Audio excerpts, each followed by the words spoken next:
Hello and welcome to the Awesome 180 channel. Here are 6 steps and 6 habits that you can start creating to improve your productivity. Productivity is something that we all have to start working on because we all have limited resources, we all have limited time. How do we maximize it? How do we make it better than what it was before? So the first habit is to not focus on the end goal. Very often we think about the end goal and then we get stuck because that end goal seems so far away, so distant that it's almost impossible to reach there. Instead, we have to do what we do when we're trying to run on our treadmill or try and finish a marathon. We think of not the end goal, but we think of the next 100 meters, the next 200 meters. And then we start looking at that time ticking down. If you've ever done a workout, which is a high intensity workout with just 20 minutes, you know that you start counting from 1 to 10 and then you start counting 10, 9, 8, 7, 6. You're just taking that next minute, next minute, next minute at a time. So productivity again is all about that. It is not just thinking big picture, it is thinking what can you do right now and looking and focusing on the next steps ahead of you. The second habit is to outwork everyone else. Now I know this might sound like one of those toxic hard work kind of messages, but the truth is that hard work is essential if you want to increase your productivity. If you want to do great things, you have to become great. You have to do things that others are not willing to do. And genuinely, that is the secret. Because if you are not willing to do that, and others are not willing to do that, then who is going to? So success comes by putting in that hard work. The third step to productivity, or the third productivity habit, is to have an accountability partner. Don't do this alone. Very often we think that we have to do everything alone and hence we start failing at it. Instead, we have to start thinking about doing things together, having a team together, an accountability partner, because together we are much stronger than apart. Imagine that I'm holding a piece of paper right now and I tear it apart. It's easy to tear, but what if I had a whole book? It would be impossible to tear a whole book, right? Because all those pieces of paper together are making it strong. So productivity again is about teamwork.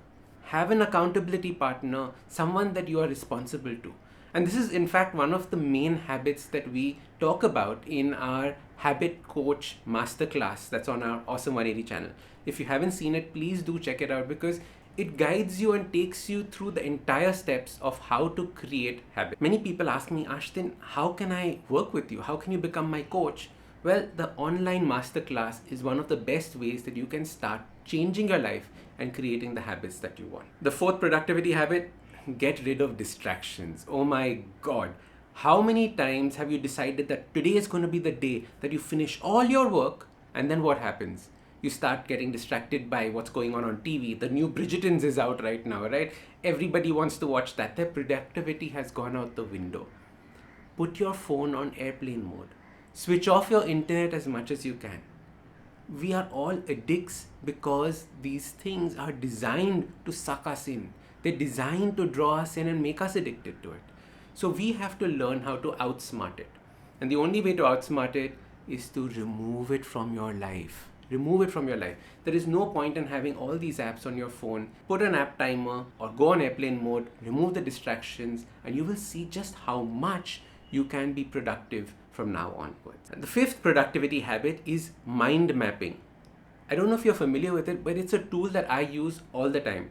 Mind mapping is all about putting down all the ideas, all the thoughts that you have running around in your mind in a semi-structured way.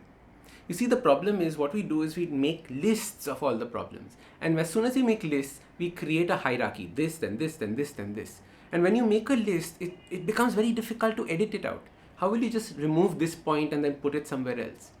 Instead, when you mind map, the whole idea is how do you get all your ideas down and then start making connections between the ideas?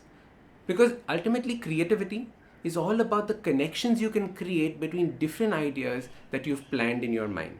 So the way to do it is create one central idea in the middle and then have different branches out. Each of these branches creates a different topic. And then you can have subtopics underneath that. And then you can keep connecting different subtopics to ultimately make a mind map that is like a spider web. a spider web of all the thoughts that are in your head. The sixth habit is get somebody else to do the work that you don't need to be doing. I have a funny story about this. In our previous house, we had a maid called Sarika. And Sarika used to come, clean our floors, wash the dishes, do all of the housework. But interestingly, she never did the housework of her own house. She used to go to 6, 7 different homes and do it there, but she never cleaned her own house. Instead, she actually hired somebody else to clean her own house. Because she assessed that I can earn this much money, but if I'm sitting at home and cleaning my own home, I'm not going to be earning that money. So as a result, she realized that it was more productive to outsource her own house to somebody else and go and clean someone else's home. So in that way, you can start thinking about how you can outsource all the things that aren't making you productive, that are tiring you out, that are time wasting. And if someone can do it just as good as you, or maybe just slightly worse than you, give it to them to do. One of my favorite hacks is having your children work for you, right? Well, I don't think it's considered child labor if it's your own child, right? So, iffy gray area there. But get your own children to do some of the work around the house. Very often we baby them. Instead, they have the ability and the capacity to do far more than we actually give them credit for. This can free up your time to actually become a better parent. So start thinking about outsourcing the work that you need to do to other people, and you will see so much free time being created, and then you can start making those changes in your life. Productivity is essential. Like I said, check out the masterclass. We will guide you through step by step on how to create these habits. Join. We have a Telegram group that is very active. All the people are on it. You can interact with me, and that way we can start making changes together. I can become your accountability partner, and we can take things forward. If this is the first time you're coming, please hit that subscribe button and that like button. It really helps us with the algorithm. Also, check out this video next if you're interested in productivity and want to get the best out of your life. I'm Ashton Doctor, your habit coach, and remember, awesome lives, they start with awesome habits.